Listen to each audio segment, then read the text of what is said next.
ఓం నమః శివాయ. వాసవీమాత జయంతి సందర్భంగా నాగారం వాస్తవ్యులైన పి రమేష్ గారు వారి కుమార్తె జయశ్రీ గారితో కలిసి ఈరోజు యాదాద్రి భువనగిరి జిల్లా చౌటుప్పల్లోని అమ్మా నాన్న అనాథ ఆశ్రమానికి విచ్చేశారు. ముందుగా తండ్రి కూతుర్లిద్దరూ ఆలయానికి చేరుకుని శ్రీ పుణ్యలింగేశ్వర స్వామిని దర్శించుకున్నారు.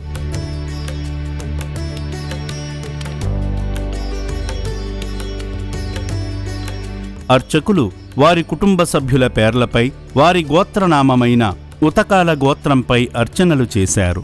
ఉత్కాల గోత్రోద్భవస్య రమేష్ నామదేశ్య రజితా నామదేశ్య జైన్సాయ నామదేశ్య జయశ్రీ నామదేశ్య సకుటుంబానాం తతః సబాంధవానాం సకలాయురార్గైశ్వర్య పరమేశ్వర పరమేశ్వరి పుణ్యలింగేశ్వర స్వామినః దివ్య అనుగ్రహ సంపూర్ణ కరుణకటాక్షణ వీక్షణః ఫలసిద్ధ్యర్థం వాసవి మా జయంతి సందర్భేన శ్రీమన్మహశ్రీ పుణ్యలింగేశ్వర స్వామినః యథాశక్తి అర్చనా పూజామహం కరిష్యే. పుణ్యలింగేశ్వర స్వామియే నమః.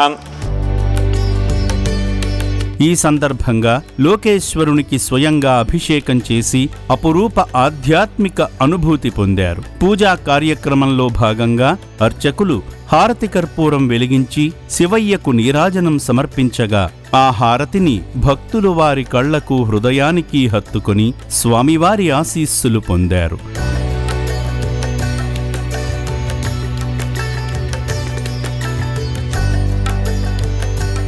అనంతరం సేవా మార్గంలో భాగంగా సేవామూర్తి రమేష్ గారు వారి పుట్టినరోజు సందర్భంగా వారి భార్య రజిత గారిని భాగం చేస్తూ అభాగ్యుల అన్నదానం నిమిత్తం సాయం చేసి ఆదిదేవుని ఆశీస్సులు పొందారు. అదేవిధంగా వాసవీమాత జయంతి సందర్భంగా బి సునీత, సతీష్ గార్ల తరపున అభాగ్యుల మనుగడ నిమిత్తం సాయం చేసి మానవత్వంలోనే దైవత్వం ఉందని చాటారు.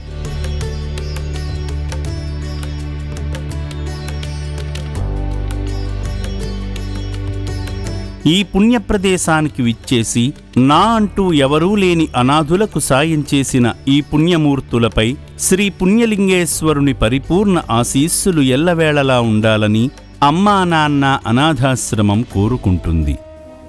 ఎవరో తెలియదు కానీ ఇక్కడ వీళ్ళే ఒక అమ్మా నాన్నలుగా వాళ్ళని చూసుకుంటూ చేస్తే వీళ్ళని చూస్తే మనకున్న సమస్యలు చాలా చిన్నవిగా ఒక ఎంట్రుక వాసంత సమస్యగా అనిపిస్తుంది. అంత మనసులో అలాంటి భావన వచ్చేస్తుంది. చాలా సంతోషం అనిపించిందండి.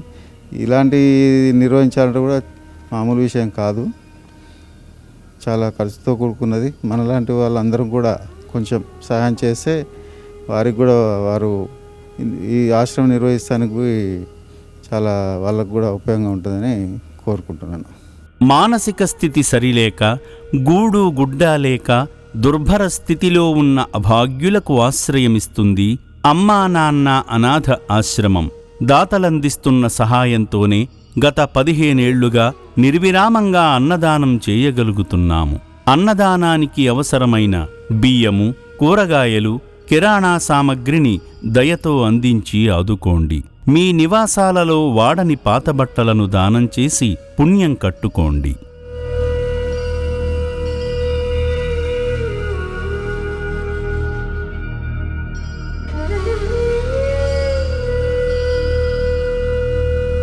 దాతలకు, సేవామూర్తులకు విన్నపం.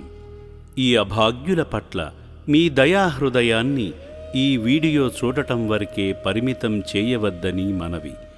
ఈ అనాథుల అన్నదానం కోసం విరాళాల రూపంలో అయినా, బియ్యము, పప్పు, కిరాణా రూపంలో అయినా సాయం చేస్తే పుణ్యం పొందినవారవుతారు.